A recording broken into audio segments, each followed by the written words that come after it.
I think the government makes a good customer, but not a good venture capital. Well, that was the summer of '95. I had no money whatsoever. I was working, doing research in Silicon Valley.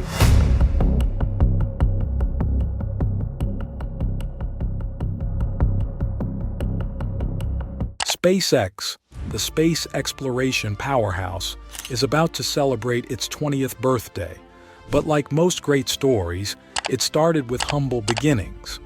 Back in the early 2000s, SpaceX was navigating through turbulent waters. Test launches were crashing, suppliers were unreliable, and bankruptcy seemed like a looming shadow. But here's the thing, Elon Musk thrives on challenges.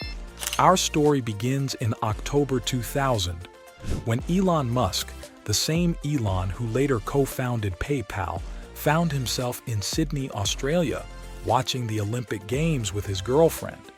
But little did he know that his world was about to turn upside down. You see, PayPal was in turmoil. Executives and investors were squabbling over its direction, and Elon was thousands of miles away. By the time he returned to Palo Alto, he was out of a job. Elon's vision was to send a small greenhouse to Mars, where plants would grow in Martian soil. He believed that showcasing life's potential on the red planet would reignite global interest in space exploration, especially in Mars colonization, an area neglected after the moon landing and the end of the space race. To make his vision a reality, he needed a rocket, a colossal one. Elon quickly assembled a team of experts. His first call was to Adeo Ressi, an old friend from college. But Ressi had no space experience, so Elon reached out to Jim Cantrell, who had a unique background working on missile defense programs between the US and Russia. There was just one problem. When Elon initially explained his Save Humanity with Rockets to Mars plan, Cantrell thought he was dealing with a madman. Elon and his team journeyed to Moscow, seeking a more budget-friendly option, where a surplus of decommissioned intercontinental ballistic missiles, ICBMs, was available for potential orbital launches after removing their nuclear warheads. Negotiations with the Russians proved to be challenging and less than hospitable, requiring hours of dialogue. Elon faced an unusual request when a group of Russians, potential rocket suppliers, asked for $5,000 in cash for a night of clubbing on a weekend. They managed to secure the cash from a contact at the Mondrian in West Hollywood. Elon recognized the need to shift away from the traditional cost-plus model in the space industry, where manufacturers added a profit margin to their calculated costs. During a flight, he realized that streamlining the rocket construction process and eliminating inefficient subcontractors could drastically reduce mission costs. Elon Musk initially aimed to launch smaller payloads before conquering grand space ventures. He observed a shift in the satellite industry, with smaller telecom satellites gaining importance for the private sector. To achieve this, he sought to build a cost-effective rocket, primarily focusing on designing the rocket engine. Tom Mueller, a rocket enthusiast with an impressive career, joined the team.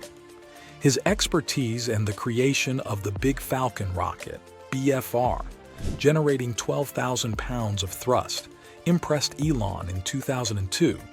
Chris Thompson, an experienced aerospace engineer from Boeing, became SpaceX's second employee to work on the rocket's structure. The Falcon 1, SpaceX's inaugural rocket, had a straightforward goal: launch a half-ton satellite into orbit without prioritizing reusability. To fund this endeavor, Elon turned to the recently public PayPal, where he acquired $165 million. With these funds, he established a 30,000-square-foot factory in El Segundo, California, and set the project in motion. SpaceX was determined to break away from the conventional aerospace industry. Most rockets were manufactured vertically, but SpaceX saw an opportunity to cut costs by building the entire rocket horizontally. While the Russians had done it this way, it challenged the norms in the United States. But challenging norms was what Elon did best. With a team of just 200 employees instead of the industry standard 20,000, SpaceX had to think creatively. Elon's unconventional approach extended to their operations. While the natural response to being understaffed might be to outsource more work to third-party contractors, Elon did the opposite. He brought critical activities in-house. SpaceX even invested $10 million in a welding workshop to produce more rocket parts themselves. For testing, SpaceX set up operations in McGregor, Texas, a former rocket testing facility with suitable equipment, notably a concrete tripod for mounting rocket engines. However, it posed a logistical challenge as it was 1,400 miles away from the main headquarters in Los Angeles. They had to tow the engines there using rented Hummers, a challenging commute. During one test, the United States Secret Service halted the proceedings as the Merlin engine was pointing directly at President Bush's nearby ranch. To prevent further surprises, SpaceX started informing the local community before each test. SpaceX's initial launch schedule suffered delays, and by early 2006, they prepared the Falcon 1 for launch on Kwajalein. The launch was highly anticipated, but it ended in disaster. After what appeared to be a perfect liftoff, the engine caught fire and exploded just 33 seconds into the flight. To make matters worse, the rocket carried a fully functioning satellite that crashed through the roof of a storage shed on the island. Fast forward to March 21, 2007, for SpaceX's second Falcon 1 rocket launch. This time, they adopted a more realistic approach, using a dummy payload instead of a customer satellite. The launch initially showed promise as both the first and second stages fired successfully. However, approximately 4 minutes into the flight, the rocket began to wobble. Despite the Merlin engine's valiant efforts for another 3 minutes, it failed to push the rocket into the desired orbit, marking another setback for SpaceX. It operated perfectly, but after separating from the second stage, it continued to accelerate, causing it to collide with the back of the second stage. This must have been a devastating blow for the entire SpaceX team. Years of hard work and countless hours, and they just couldn't seem to make it work. What's more, the company was on the verge of running out of money. But Elon Musk, the relentless visionary that he is, couldn't give up now. He knew they were on the cusp of success. He reached out to his PayPal co-founder, Peter Thiel, and convinced him to invest $20 million in SpaceX. Now, that might sound like a lot of money, but in the space industry, it would only cover a few months of expenses. The clock was ticking. Just a few months later, Elon and his brother Kimball were on a family trip to Disneyland when the phone rang. It was NASA, and SpaceX had just won the $1.6 billion contract. This was the pivotal moment that changed everything for SpaceX. The predictable cash flow allowed them to attract investors and top-notch talent, and the company was now well and truly on the map as a real space company. With a contract from NASA in their pocket, SpaceX could now start working on grander projects: the Falcon 9, the Dragon capsule, and the Starship. The adventure was far from over, and the future was looking brighter than ever. A year later, they tried again, and again. They couldn't deliver the rocket to orbit. Despite these early setbacks, Elon Musk and the SpaceX team remained undeterred in their pursuit of space exploration.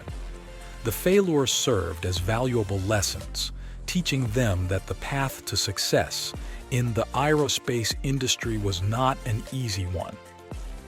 Following the second failed Falcon 1 launch in March 2007, Elon Musk took charge of the situation, determined to overcome these challenges.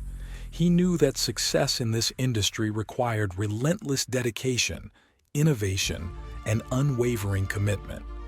Elon and his team embarked on a rigorous process of analyzing the issues that had plagued their previous launches. They worked tirelessly to identify and rectify any technical glitches and design flaws. The dedication of the SpaceX team was remarkable, and they made it their mission to ensure the next launch would be a success. As months passed, they conducted rigorous testing and simulations, addressing every possible problem that could arise during a launch. The goal was not only to achieve a successful launch, but also to make SpaceX a pioneer in reusable rocket technology. During this time, SpaceX made significant advancements in its approach to rocket manufacturing and assembly. Elon's vision of building rockets horizontally rather than vertically started to pay off. This innovative approach allowed for cost savings and efficient production. Remember to show your love by hitting that like button, subscribing to the channel, and staying tuned for more.